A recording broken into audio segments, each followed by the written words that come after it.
Episode 144. Episode 144. The Prank Back Rebellion. The morning sun filtered through the labyrinth's impossible windows, casting patterns of light that shifted between realities with each passing moment.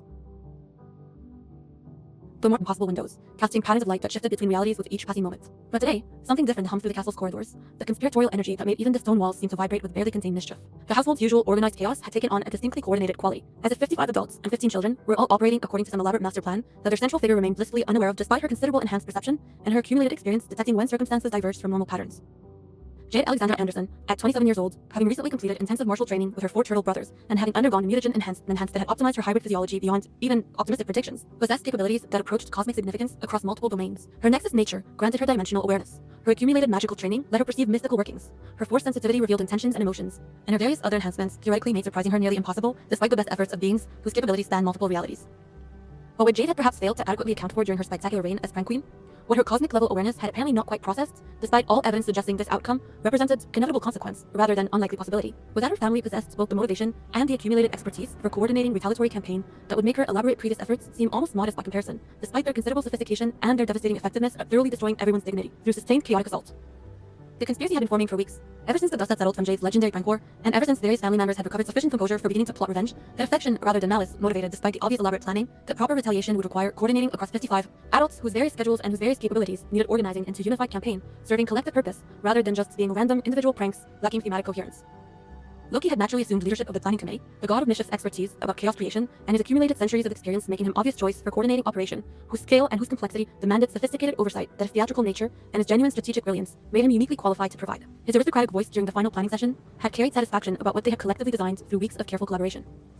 This will be legendary, perhaps the single greatest coordinated prank deployment that any reality has witnessed across its entire existence, despite countless civilizations and despite countless beings whose accumulated mischief across millennia of recorded history suggests impressive precedents that our efforts will nonetheless surpass through sheer coordinated audacity and through leveraging every capability that our diverse family collectively possesses for creating sustained chaos that even our formidable Nexus Queen will find genuinely overwhelming, despite her considerable power and despite her recent experience as Prank Queen, presumably teaching her about defensive considerations that retaliatory campaign would inevitably create, requiring anticipatory countermeasures. The 4 turtle brothers had contributed tactical coordination frameworks, Leonardo's leadership experience and his characteristic discipline helping organize the various participants into efficient deployment sequences that would maintain pressure without creating gaps that Jade's awareness might exploit for mounting defensive response or for identifying patterns that recognition would permit her to anticipate subsequent pranks despite the operation's scale, making complete secrecy impossible when involving 70 individuals whose coordination inevitably created observable preparations that absolute operational security would have prevented if maintaining surprise represented actually achievable objective. Donatello had designed technological solutions for various pranks requiring sophisticated equipment. His collaboration with Tony Stark producing devices and systems that combined ninja ingenuity with Stark Industries innovation for creating effects that neither individual approach could adequately achieve through independent development. Raphael had contributed aggressive enthusiasm, ensuring that intensity remained appropriate, rather than everyone being too cautious about avoiding genuinely upsetting their beloved Nexus Queen, despite the operation's retaliatory nature demanding sufficient impact for making message clear that pranking family meant accepting inevitable consequences when targets coordinated their collective response.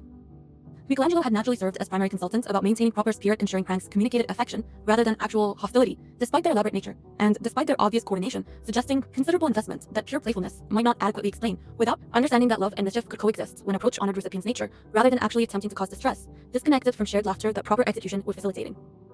Master Splinter had provided wisdom about restraint and about ensuring that retaliation remained proportional, rather than escalating beyond what affectionate payback warranted, into territory that genuine conflict might create through excessive response that wisdom would counsel against despite temptation toward overwhelming demonstration that Jade's power did not protect her from family, whose collective creativity and whose collective capabilities made them formidable opponents when properly motivated and properly coordinated.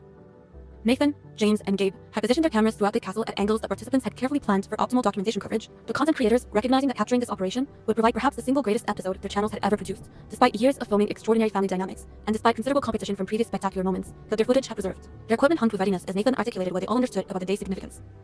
This is going to break the internet across multiple dimensions simultaneously. Our audiences have been waiting for exactly this moment ever since Jade's Prank Queen campaign, and we are about to deliver content that exceeds even the most optimistic expectations about what coordinated family retaliation could accomplish when everyone contributes according to their unique capabilities, and when proper planning creates framework for sustained chaos, rather than just random individual efforts, lacking the thematic unity.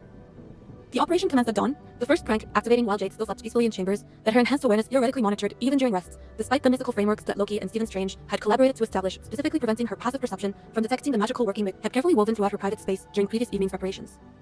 Her alarm system, which Tony Stark had originally designed according to her preferences for gentle musical awakening rather than jarring sounds that conventional alarms employed for ensuring people actually got out of bed despite natural resistance to ending comfortable rest, had been modified through combined technological and magical intervention to produce something considerably more dramatic than its usual function.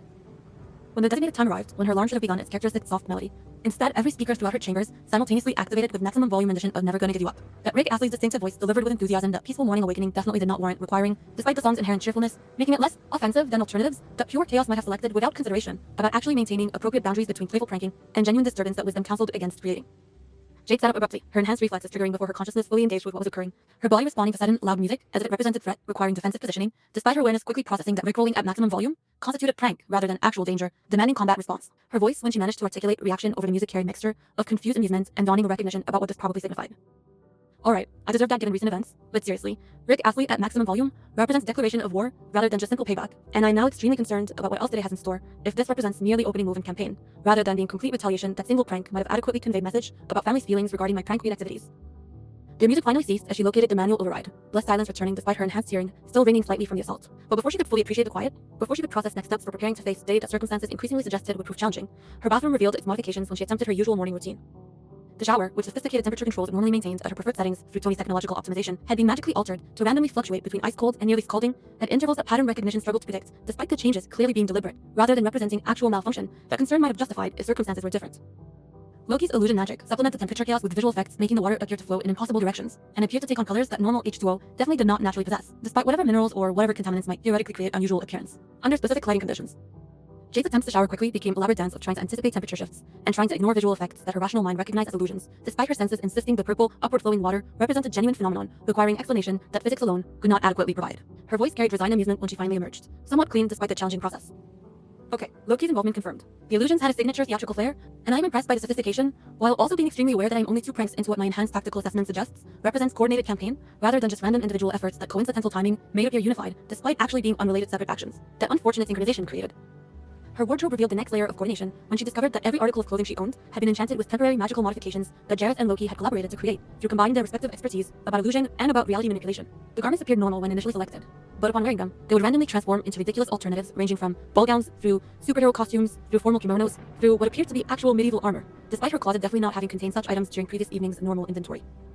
The transformations occurred at intervals designed for maximum inconvenience, her attempt to dress professionally for the day's various responsibilities becoming exercise in fashion roulette, as selected outfit repeatedly shifted into alternatives that her position and her activities definitely did not warrant wearing, despite their potential appropriateness for other contexts. After the 5th transformation converted her training gi into elaborate wedding dress, Jade conceded defeat and simply accepted whatever her clothes decided to become. Recognition that fighting the magic represented futile effort, but directed toward bracing for whatever else the day would bring.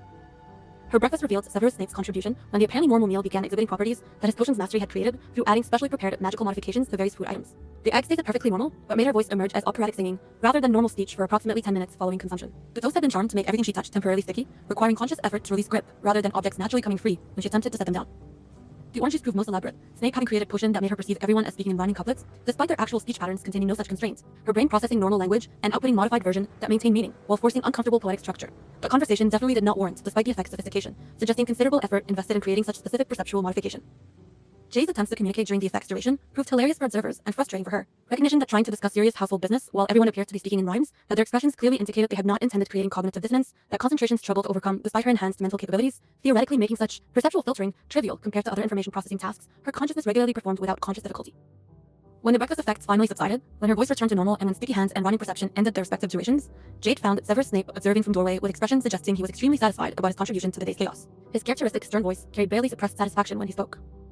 I trust breakfast proved adequately educational about the applications of potioncraft, beyond just healing drafts and combat applications that my instruction has primarily emphasized during our various lessons. Consider this practical demonstration that magical food preparation deserves respect, rather than being dismissed as merely domestic skill, discontested from recognizing that anything consumed represents opportunity for sophisticated effects, when proper expertise is deployed for specific purposes, whether those purposes involve nutrition or involve elaborate pranking that circumstances warranted implementing despite my usual dignified reserve, typically preventing such juvenile participation. Jade's response had to wait until she finished laughing at his incredibly dignified delivery of statements about juvenile pranking, recognition that Snape's participation alone demonstrated how thoroughly the family had united for this operation, if even the stern potions master had been willing to contribute rather than maintaining his usual distance from such undignified chaos. Her voice when she managed to speak carried genuine appreciation alongside resigned acceptance about how thoroughly outmatched she was against coordinated assault from this many creative individuals. Professor Snape does absolutely brilliant work, and I am simultaneously impressed and concerned about how many more such elaborate contributions await, given we have barely started the day, and already you have deployed effects that probably required considerable preparation time, suggesting this operation has been planned for weeks rather than being spontaneous, response that recent circumstances alone could have motivated without sustained advanced coordination. The morning training session that she had scheduled with Master Splinter revealed that even her wise sensei had contributed to the operation, despite his usual emphasis on dignity, and despite his characteristic reserve about participating in elaborate chaos that his teaching typically counseled against when discipline and appropriate restraint represented lessons he regularly emphasized through instruction and through example. The dojo's floor had been modified with subtle magical working that made certain sections randomly slippery without visual indication about which areas had been affected. Her attempts to maintain proper stance and proper movement, becoming exercise and constantly adapting to unpredictable traction that normal training environments maintained consistently, rather than creating such variable conditions. Master Splinter observed her struggles with expression that suggested he was having difficulty maintaining his usual composed exterior, his wise eyes showing amusement that decades of practice control could not completely suppress despite his obvious attempt to preserve teaching relationships' appropriate dignity, even during circumstances that pranking context had significantly complicated. His voice when he finally spoke carried that gentle authority, mixing instruction with barely concealed satisfaction about successful contribution. This represents a valuable lesson about adapting to unpredictable circumstances and about maintaining effectiveness despite environmental conditions that preparation and that familiarity cannot adequately account for when situations create variables that normal training has not addressed. Consider the slippery floor as educational opportunity rather than just as prank. Recognition that both interpretations remain valid simultaneously when approach permits multiple perspectives coexisting rather than demanding singular understanding that complexity might actually warrant refusing through acknowledging that rich experiences support various legitimate frameworks for comprehension and response. Jade's attempts to continue training while processing that her sensei had essentially pranked her while maintaining teaching context that made the prank simultaneously serve legitimate educational purposes demonstrated the sophisticated approach that Master Splinter brought to everything he engaged with, regardless of whether activities involved serious instruction or involved elaborate family conspiracy, that his wisdom and his genuine affection had apparently made him willing to participate in, despite obvious complications such involvement created for their formal teaching relationship. When the session concluded, when Master Splinter indicated through traditional bow that training time had reached its end, Jade found herself genuinely uncertain whether to feel impressed by the educational value he had managed to extract from prank scenario, or to feel concerned about how thoroughly everyone had committed to the operation, if even Master Splinter's legendary dignity had not prevented his participation despite his characteristic reserve typically making such involvement seem unlikely. The afternoon brought escalation as multiple family members deployed their respective pranks in rapid succession, the coordination creating sustained pressure that prevented her from recovering composure before next assault arrived, requiring fresh adaptation to new absurdity that accumulated chaos amplified through sheer volume, rather than just through individual prank sophistication. Though many contributions demonstrated considerable creative effort and considerable capability deployment that simple gags would not have required. Tony Stark's contribution activated when Jade attempted to use the coffee maker, the technological modification he had implemented, making the machine respond only to increasingly ridiculous voice commands that his AI had been programmed to require before dispensing any beverage. Simple requests for coffee were rejected, the system demanding that she perform entire Shakespearean soliloquy, or that she explain quantum mechanics using only words of one syllable, or that she sing "I'm a Little Teapot" with full choreography, before it would condescend to actually providing the caffeine that her morning desperately required after the accumulated chaos that breakfast and training had created. Her attempts to comply with the absurd demands while maintaining any shred of dignity proved impossible, the various requirements forcing her to either accept defeat and skip coffee entirely, or embrace complete ridiculousness that her position as Nexus Queen and household leader typically did not warrant displaying, despite the circumstances making such consideration about appropriate comportment seem somewhat absurd when everyone had clearly already witnessed her experiencing various undignified pranks throughout the morning's sustained assault. She chose ridiculousness. Her performance of "I'm a Little Teapot," complete with required arm movements and with required tipping motion, producing coffee along with producing audience of family members who had apparently gathered specifically to witness this moment that Tony's AI had helpfully alerted them about through messages sent to everyone's personal devices, ensuring no one missed the spectacle of their formidable Nexus Queen singing children's songs for beverage access. Tony's holographic presence appeared with his characteristic smug grin, clearly visible despite him physically being in workshop, rather than being present for direct observation that his monitoring systems nonetheless permitted through sophisticated surveillance that his pranking preparation had specifically established for documenting reactions that Prosperity and that YouTube channels would preserve beyond just immediate entertainment value. It was absolutely magnificent, and I want you to know that I have archived that footage in approximately 17 different secure locations, ensuring that even reality-altering power could not eliminate evidence of Nexus Queen performing Teapot Song for coffee access. Consider this revenge for the movie quotes prank, and consider this demonstration that technology provides tools for elaborate payback when genius inventor dedicates resources towards such worthy purposes, rather than just focusing on saving world or on developing new armor systems that practical applications might emphasize as more important, despite entertainment value that pranking clearly provides. Kylo Ren's contribution demonstrated that Force users could deploy their abilities for purposes extending beyond combat and beyond mystical manipulation into territory that elaborate pranking required when circumstances motivated such creative application. He had used his considerable telekinetic precision to rearrange her personal library, the books now being organized according to schema that made absolutely no logical sense despite obvious effort required for physically relocating thousands of volumes according to his deliberately absurd system. The books were now arranged by color of spine, but within color categories they were organized by author's birthday, and within birthday groupings they were organized by page count, and within page count groupings they were shelved backwards so titles could not be read without removing each volume individually for inspection. The elaborate system ensured that finding any specific book would require either extended searching or would require her to simply give up and use magic for reorganizing everything according to actually functional system that her previous arrangement had provided before Kylo's intervention had transformed library from useful resource into elaborate joke about organizational systems taken to absurd extremes.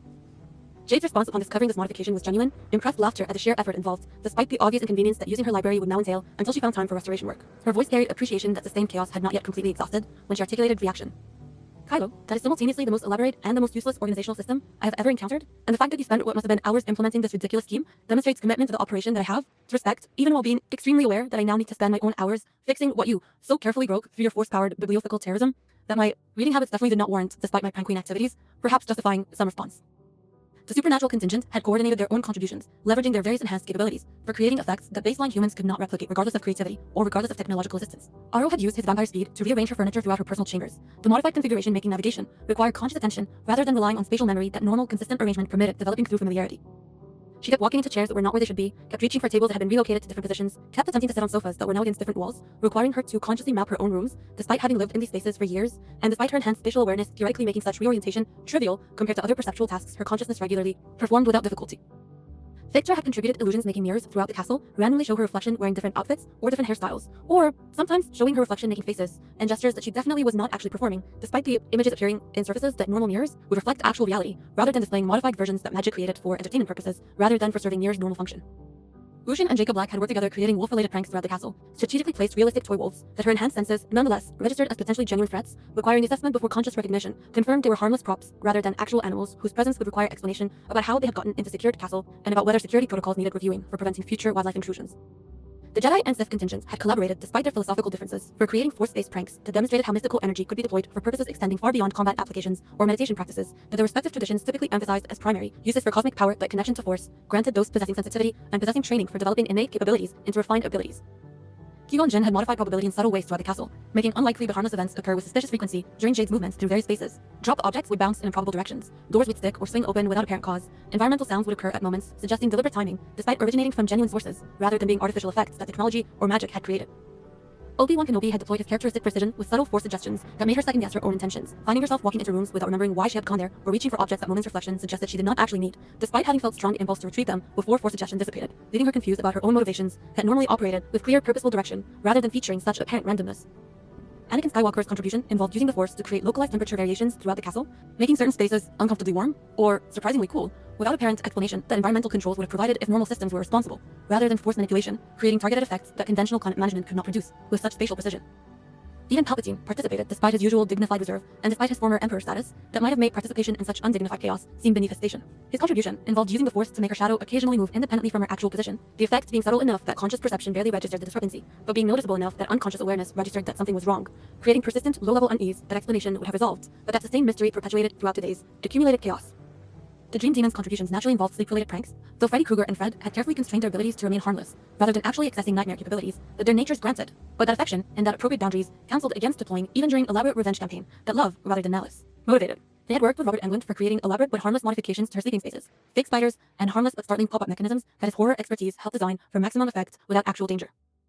Willie's gentle nature meant his contribution involved considerably less alarming prank than what many others had deployed, his modification to one of the garden spaces, creating an environment where all the flowers had been replaced, with convincing artificial versions that his visitor technology had produced through replicating appearance and scent, while lacking actual biological function that normal plants would provide. The effect was primarily just unusual, rather than being particularly disruptive, but his participation mattered symbolically, demonstrating that even the gentlest family members had joined the operation, despite his characteristic preference for harmony over chaos, typically making such involvement seem unlikely, without significant motivation, that collective family sentiment had apparently provided sufficient justification for overcoming his usual reluctance about participating in elaborate pranks. Nick Ritako had deployed his performance skills for an elaborate bit involving him appearing throughout the day in increasingly absurd costumes while maintaining completely straight face and refusing to acknowledge anything unusual about his appearance when Jade questioned why he was dressed as pirate, or as astronaut, or as various other characters whose costumes had no apparent relevance to any activities occurring in household requiring such specific attire. The bit worked through commitment and through his acting abilities, making the absurd seem normal through his complete refusal to break character or to acknowledge that anything unusual was occurring, despite obvious ridiculousness of appearing at lunch dressed as medieval knight or appearing at dinner dressed as ballet, to answer without any apparent self-consciousness about the choices. David Bowie's contribution involved musical pranks throughout the castle, strategic sound system manipulation that his collaboration with Jareth had produced, making different rooms play different Bowie songs at volumes and at moments that seemed almost but not quite appropriate, creating persistent feeling that something was slightly off, despite individual instances not quite warranting, complaint that might seem oversensitive about minor environmental quirks that accumulated effect nonetheless made noticeable. Theodore Kingsley and the vampire contingent had worked together creating elaborate gothic atmosphere throughout certain castle sections, excessive candelabras and mysterious fog effects and dramatic lighting that his vampire aesthetic and that their collective supernatural presence made seem almost natural despite obvious artificiality when examined consciously, rather than just accepting surface presentation that theatrical mood had been deliberately cultivated for effect rather than representing organic development. The Gleaters had contributed pranks reflecting their particular backgrounds and capabilities, mute coordinating elaborate scavenger hunt that led Jade through increasingly absurd locations, searching for items that final reveal demonstrated had no actual significance, beyond wasting her time through sending her on elaborate wild goose chase that his characteristic gentle mischief had designed for entertainment, rather than for actual educational or practical purposes. Thomas and Minho had created obstacle course throughout one castle section, using furniture and using household items, the configuration forcing elaborate navigation that her enhanced capabilities made manageable, but that normal movement through familiar space definitely did not warrant requiring, despite the course's design demonstrating considerable creativity and considerable effort invested in temporary installation that cleanup would eventually necessitate after pranking purposes had been adequately served. Yowie had contributed construction-related pranks, strategic placement of barriers and redirections throughout the castle that made certain routes longer or made certain destinations require alternate approaches that spatial memory insisted should be accessible through direct paths that his modifications had temporarily blocked through physical obstacles, requiring navigation around rather than through. The YouTuber's contribution naturally involved content creation. Nathan and James and Gabe having produced elaborate fake documentary about Jake's life that they screened during dinner, featuring deliberately absurd dramatizations and featuring completely fictional interviews with family members who had clearly been coached to make ridiculous claims about events that definitely had not occurred despite the presentation's professional production values, making it seem almost legitimate until accumulating absurdities made satirical nature impossible to miss. ManJTV and PM7 had created elaborate Pokemon-themed pranks throughout the castle, strategic placement of toy Pokemon that her collection definitely did not include, and that their sudden appearance therefore could not explain through normal acquisition rather than representing deliberate plans for pranking purposes. Some were obvious jokes, like Giant Snorlax blocking doorway, while others were subtle additions to her actual collection that identification would require careful inventory rather than casual observation being sufficient for detecting unauthorized additions. The Project 863 team's contribution involved elaborate mystery setup, fake clues, and planted evidence throughout the castle, suggesting elaborate conspiracy that their characteristic investigation style had been deployed for creating rather than for solving. The mystery led nowhere, the various dramatic revelations ultimately connecting to nothing, despite Benjamin Cobalt's and Wood's characteristic intensity, making the presentation seem genuinely significant until final reveal demonstrated the entire investigation had been an elaborate prank, with no actual substance beyond entertaining journey through manufactured intrigue. Matthias and Samantha had coordinated technical pranks involving monitoring systems and communications, fake alerts, and modified messages, creating confusion about household logistics, and creating false impressions about various crises requiring attention that investigation revealed were completely manufactured through their technical manipulation, rather than representing genuine situations warranting concern that their messages had initially suggested before verification exposed pranking nature. The actors who portrayed various family members had created meta pranks involving them temporarily pretending to be the characters they portrayed, Tom Hiddleston briefly affecting Loki's mannerisms and speech patterns, while the actual Loki pretended to be the actor, creating confusion about which version was which until reveal, demonstrated they had swapped roles temporarily for entertainment, rather than anything significant having occurred that would explain why character and actor were apparently occupying reversed positions. Sebastian Stan and Chris Evans had coordinated similar swap with Bucky and Steve, the actors and the characters they portrayed, creating elaborate confusion through temporary role reversal that made conversations extremely disorientating until everyone simultaneously broke character, revealing the prank and revealing the coordination required for maintaining such sustained deception across extended interaction rather than just a brief moment that simple reveal would have provided. Charlie Cox and Vincent D'Onofrio had deployed their acting skills for creating dramatic scenes that appeared to be genuine conflict, but that reveal demonstrated had been completely staged performance rather than actual disagreement, their commitment to the bit making it seem genuinely concerning until they broke into laughter, demonstrating it had been elaborate acting exercise deployed for pranking rather than representing real interpersonal issue requiring mediation or resolution.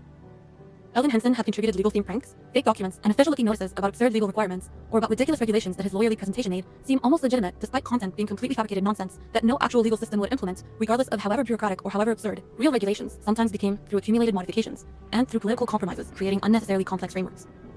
Kristen Ritter and Jessica Jones had worked together creating detective-themed pranks, fake mysteries, and planted clues throughout the castle that their characteristic cynical investigation style made seem more significant than actual substance, warranted until reveals demonstrated elaborate setups, rather than genuine situations requiring their professional attention, or requiring Jake's concern about household security having been compromised through whatever scenarios the fake evidence had initially suggested.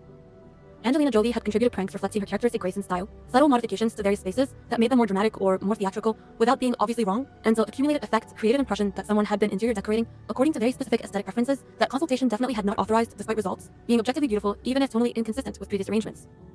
The Shredder's absence meant the four Turtle brothers could fully participate without concern about their nemesis observing the operation, their various contributions throughout the day having been coordinated with military precision, that their training and their accumulated experience had made natural approach to any complex operation, regardless of whether objectives involved combat or involved elaborate pranking, requiring similar logistical coordination, despite vastly different ultimate purposes.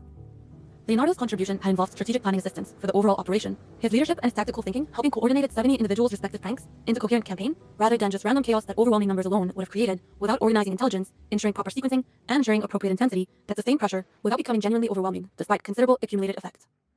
Raphael had contributed physical pranks throughout the castle, strategic placement of training equipment in unexpected locations, and modifications to various spaces that made them more challenging to navigate without being actually dangerous, despite his characteristic aggression, ensuring that intensity remained appropriate, rather than everyone being too cautious about their formidable sister's feelings.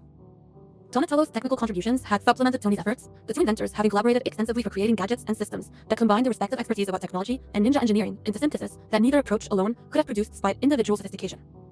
Michelangelo's contributions had been numerous and had been characteristically playful. Classic pranks like whoopee cushions and fake insects, supplementing the more elaborate technological and magical efforts that others had deployed, his participation ensuring that operation maintained proper spirit of fun, rather than becoming too serious or too elaborate, despite scale and despite coordination, suggesting this represented major operation rather than just casual family fun. The accumulated effect of 70 individuals deploying their respective pranks throughout the single day created sustained chaos that even Jake's considerable capabilities and her accumulated experience could not adequately defend against. The sheer volume and the sheer diversity of approaches making effective countermeasures impossible, despite her enhanced awareness and despite her various powers theoretically providing tools for addressing individual pranks, if they had occurred in isolation, rather than arriving in rapid succession that prevented recovery before next assault arrived. By the time dinner arrived and the family gathered for a communal meal that provided natural conclusion to the day-sustained operation, Jade found herself genuinely exhausted in ways that cosmic threats and reality-altering conflicts had not produced despite their obvious intensity and despite their genuine danger, requiring her full capabilities for addressing effectively. The mental fatigue of constant vigilance, the emotional exhaustion of sustained surprise and adaptation, the physical tiredness from navigating modified environments and from responding to accumulated chaos, all of it combined into genuine weariness that her enhanced stamina could not completely negate, despite her capabilities theoretically making such exhaustion difficult to induce through normal daily activities. She stood before her assembled family with expression that cycled through several emotions before settling on something that looked like resigned affection, mixed with genuine appreciation for the coordination and genuine respect for the creativity that the operation had demonstrated, despite her being on receiving end, rather than being architect of chaos, as had been case during her prank queen campaign. Her voice, when she finally spoke, carried mixture of exhaustion and humor and absolute love for these ridiculous people who had dedicated such effort toward pranking her. All right, I concede defeat. You have thoroughly destroyed any remaining dignity I possessed after serving as prank queen, and you have demonstrated with crystal clarity that coordinating 70 individuals worth of creative chaos creates effects that even cosmic level power cannot adequately defend against, when love and when sustained planning produce campaign that sheer variety and sheer persistence makes overwhelming, despite individual pranks being manageable if they had occurred separately. She paused, clearly processing what she wanted to articulate about what the day had meant beyond just a successful revenge campaign. But I want you all to know that despite the exhaustion and despite the accumulated chaos making this perhaps the longest day I have experienced since discovering my Nexus nature 8 years ago, I am profoundly grateful for what you have demonstrated through your coordination and through your obvious genuine investment in creating experience that honored rather than mocked, despite the elaborate pranks and despite the sustained assault on my composure. Her voice strengthened with emotion that the day's intensity had perhaps made more accessible than normal circumstances would permit expressing without feeling overly sentimental. You pranked me because you loved me, because you wanted to engage with me on terms that my own prank queen campaign had established as a legitimate form of family interaction, because you recognized that being pranked by everyone simultaneously would communicate acceptance and would communicate genuine connection in ways that simply enduring my pranks without response would not have adequately conveyed, despite polite tolerance potentially being easier approach than coordinating elaborate revenge campaign. The family's response was enthusiastic affirmation, mixed with obvious continued amusement about various moments throughout the day that observation and that documentation had preserved for future reference and for future entertainment. Loki stood to offer toast with his characteristic theatrical flair, making even simple gesture feel weighted with significance. To our beloved Nexus Queen, who has learned today what many powerful beings never discover across their entire existences, regardless of impressive capabilities they accumulate through various means. Power does not protect against love. Strength does not defend against family's coordinated mischief, and impressive dignity represents only temporary state, when surrounded by people who care enough to thoroughly destroy such composure through elaborate pranking that months of planning and 70 individuals' contributions created specifically for demonstrating that nobody, absolutely nobody, remains safe from laughter when household decides that payback has arrived requiring response proportional to offense. The celebration continued with comfortable family gathering, various conversations developing about favorite moments from the day's operation, and about individual reactions that observation had captured and that documentation would preserve beyond just immediate memory. The children had been peripherally involved despite their ages making full participation inappropriate, their contributions being supervised additions that Master Splinter and other responsible adults had carefully managed for ensuring appropriateness rather than allowing enthusiasm to override wisdom about what kinds of pranks children should implement, regardless of target's considerable capabilities, and regardless of context suggesting elaborate operation rather than normal household interaction. Nicholas had contributed small prank involving rearranging items on Jade's desk according to reverse alphabetical order, his characteristic thoughtfulness making even his pranking considerate about avoiding genuine disruption while still participating in family operation that his age and his capabilities made appropriate for him to join, despite being considerably less elaborate than what adults had deployed. Teddy Lupin's contribution had involved using his metamorph magus abilities to briefly impersonate Jade herself, creating moments of confusion when she encountered what appeared to be her own reflection, behaving independently before reveal, demonstrated it was Teddy rather than mirror magic, or rather than other explanation that observation had initially suggested before young shapeshifter broke into giggles, revealing his successful impersonation. Cassie Lang had worked with her father's cot for creating an ant-related prank, strategic placement throughout the day of lines of ants that appeared to be invading various spaces, but that investigation revealed were actually controlled deployment that Scott's abilities permitted managing rather than representing genuine pest problem requiring extermination or requiring investigation about how insects were bypassing castle's various protections and wards. The younger children's contributions had been appropriately simple, drawings and notes left in unexpected places, and various small harmless pranks that adult supervision had ensured remained within appropriate boundaries rather than children attempting elaborate schemes that their ages and their judgment had not yet developed sufficiently for deploying without guidance regardless of enthusiasm and regardless of desire to participate in family operation.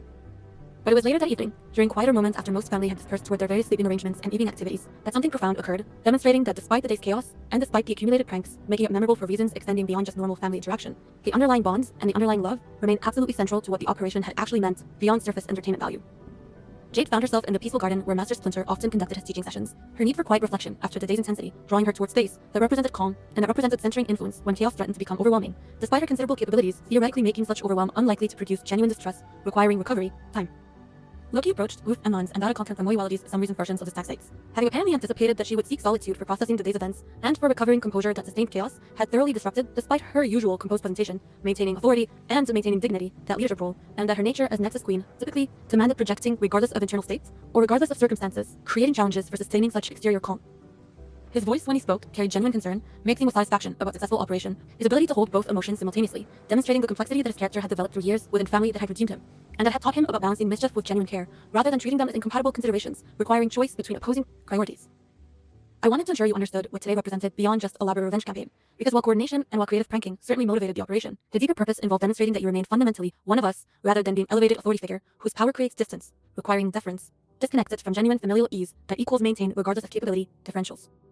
He settled near her, his aristocratic bearing somehow coexisting with genuine vulnerable openness that their relationship had cultivated across years of sustained interaction. You have become so formidable through your accumulated enhancements and through your continued training that some among us were concerned you might begin to feel isolated through capability gap, creating perception that normal family interactions no longer applied when relating to someone whose power approached cosmic purity. Significance despite your obvious continued desire for genuine connection, rather than respectful distance that all might create.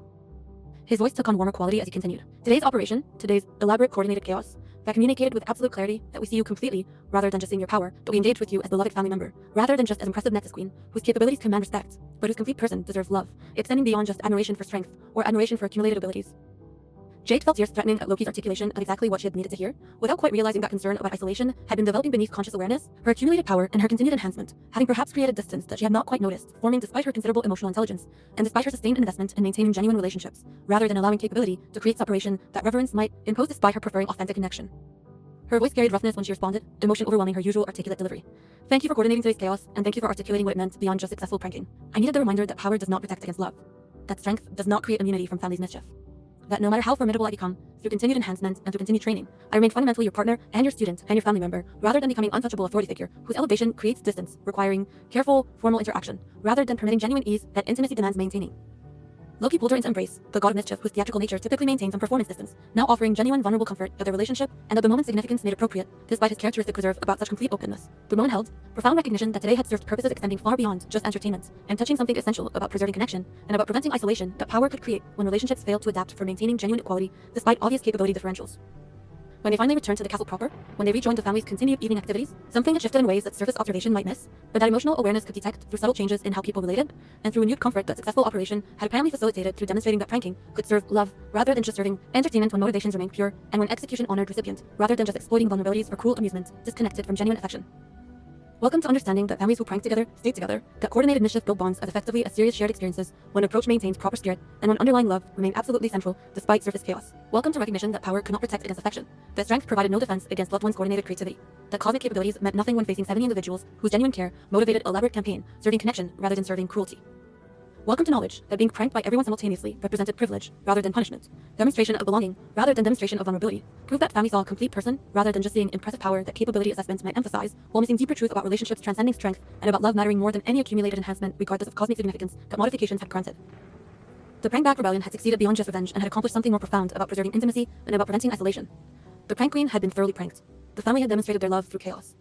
And somewhere in an impossible castle between realities, 70 individuals whose coordination had produced legendary operation could rest satisfied that message had been delivered and that bonds had been strengthened through shared laughter and through shared mischief, proving once more that love found expression through infinite forms when creativity and when genuine care combined for building family that nothing, absolutely nothing, could diminish despite whatever challenges or whatever changes continued journey together would inevitably create, requiring constant recommitment to preserving what they had built through 8 years of choosing each other repeatedly, despite every complication and despite every limitation that sheer determined love continued transcending through sustained mutual investment in everyone's complete flourishing.